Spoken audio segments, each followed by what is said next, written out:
WhatsApp guys, Sahir from Tech Finder. And जैसा कि हम जानते हैं कि इस टाइम रशिया और यूक्रेन के दरमियान काफ़ी कॉम्प्लिकेटेड हालात चल रहे हैं और हमें सुनने को ये मिल रहा था कि ये जितने भी हालात चल रहे हैं इससे हमें डिफरेंट कंट्रीज़ पे भी काफ़ी इम्पैक्ट देखने को मिलेगा। और अगर बात की जाए टेक के रिलेटेड कंपनीज, जितनी भी टेक्नोलॉजी के रिलेटेड कंपनीज हैं, इन पर भी हमें इसका इम्पैक्ट ज़रूर देखने को मिलेगा।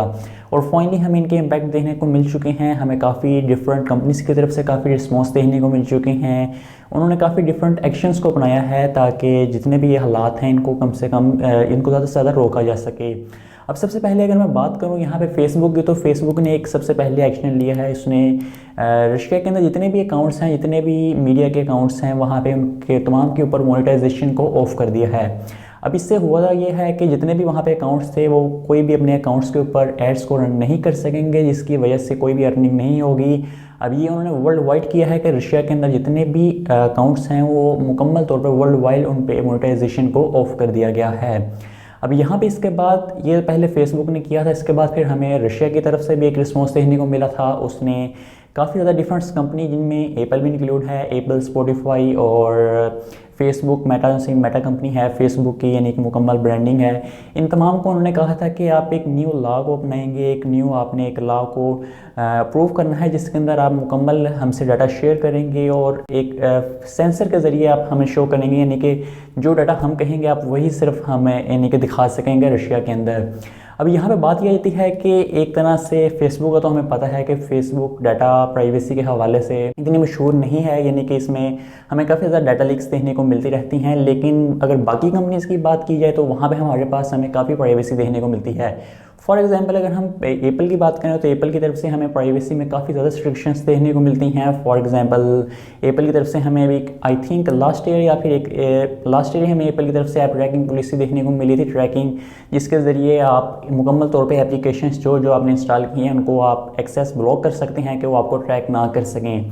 अब यहाँ पे जब रशिया ने ये डिमांड की है कि आप इस लॉ को एक्सेप्ट करें, तो ये तो तकरीबन अगर बात देखा जाए एप्पल की प्राइवेसी के हवाले से तो ये तो मुकम्मल उसके ऑपोजिट है।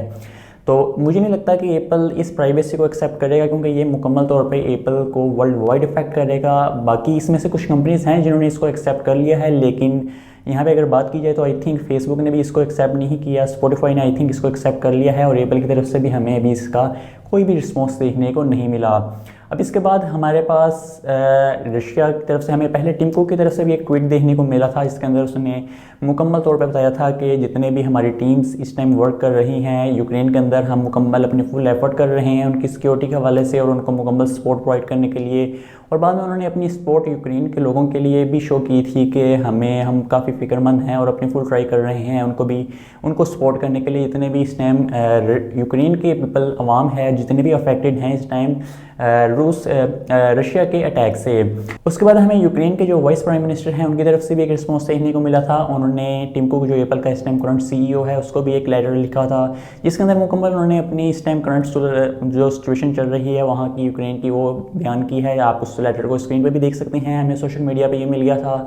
इसके अंदर मुकम्मल उन्होंने बताया है कि कैसे उनके मुल्क पर हमला हुआ है और क्या क्या हालात चल रहे हैं। और आखिर में आके उन्होंने एप्पल के जो सीईओ टिम कुक हैं उससे एक रिक्वेस्ट भी की है, एक अपील भी की है कि एप्पल की जितनी भी प्रोडक्ट्स हैं इस टाइम सेल हो रही हैं रशिया के अंदर, उन तमाम को सेल करने पे यानी कि बंद कर दिया जाए, यानी कि कोई भी प्रोडक्ट सेल ना की जाए। और उसके साथ साथ उसमें हमें रशिया के अंदर जो भी सर्विसेज एप्पल की देखने को मिल रही हैं, जैसा कि iCloud हो गया, एप्पल म्यूज़िक हो गया, ऐसी जितनी भी हमें सर्विसेज देखने को मिल रही हैं उस पर भी मुकम्मल तौर पे एक्सेस उसको ब्लॉक कर दिया जाए। और साथ साथ जो ऐप स्टोर है एप्पल का, जहाँ से हम डिफरेंट एप्पल के प्रोडक्ट्स पे हम एप्लीकेशंस इंस्टॉल कर सकते हैं, उसको भी मुकम्मल तौर पे बंद किया जाए। अब इसका मतलब ये है कि रशिया में जितने भी लोग एप्पल के प्रोडक्ट्स को यूज़ करते हैं उनके पास मुकम्मल तौर पे एप्पल के सर्विसेज का एक्सेस खत्म हो जाएगा। ना तो वो कोई भी ऐप स्टोर से एप्लीकेशन इंस्टॉल कर सकेंगे और ना ही वो एप्पल की कोई भी सर्विस यूज़ कर सकेंगे। फॉर एग्जाम्पल, ना तो उनके पास iCloud का एक्सेस होगा, iCloud प्लस का, और ना ही वो कोई भी सब्सक्रिप्शन एप्पल की जैसे कि एप्पल म्यूज़िक हो गया, ऐसा कुछ भी वो परचेज़ नहीं कर सकेंगे। अब यहाँ पे कुछ हद तक हमारे पास ऑलरेडी एप्पल के और गूगल की तरफ से हमें ऐसी बैन्स देखने को ऑलरेडी मिल चुके हैं।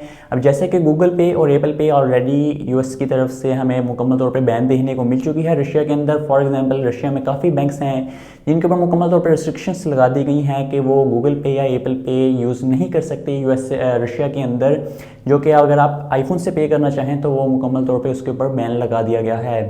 अब यहाँ पे अगर बात की जाए तो हमारे पास जो कि रशिया में एप्पल के प्रोडक्ट्स के यूज़र्स हैं वो हमें काफ़ी ज़्यादा देखने को मिलते हैं।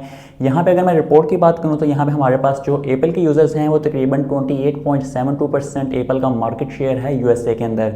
इसके बाद फिर हमारे पास हमें शोमी देखने को मिलता है, फिर सैमसंग देखने को मिलता है। जिसका मतलब ये है कि एप्पल की काफ़ी बड़ी मार्केट हमें रशिया के अंदर देखने को मिलती है। तो इस टाइम एप्पल का बैन करना काफ़ी मुश्किल हो सकता है मुकम्मल तौर पर प्रोडक्ट्स और सर्विसेज को, लेकिन यहाँ पे हमारे पास ऑफिशियल तौर पे वाइस प्राइम मिनिस्टर की तरफ से टिम कुक को एक लेटर लिख के दिया गया है। तो पॉसिबल है कि कुछ भी हो सकता है, शायद एप्पल अपनी प्रोडक्ट्स को सेल करना बंद ना करे, शायद सिर्फ उनकी सर्विसेज को ब्लॉक कर दे ऐप स्टोर, या फिर हमें जितनी भी सब्सक्रिप्शंस देने को मिलती हैं वो रशिया के अंदर उसके जितने मुकम्मल एक्सेस उसका ख़त्म कर दिया जाए। लेकिन हमें अभी एप्पल की तरफ से कोई भी ऐसा रिस्पॉन्स देखने को नहीं मिला। एप्पल की तरफ से टिम कुक की तरफ से यूक्रेन को कोई भी हमें जवाब देखने को नहीं मिला कि उनका क्या डिसीजन होगा, लेकिन फिर भी अभी पेंडिंग है, कुछ भी हो सकता है। एप्पल शायद मुकम्मल तौर पर भी बैन इस पर लगा सकता है।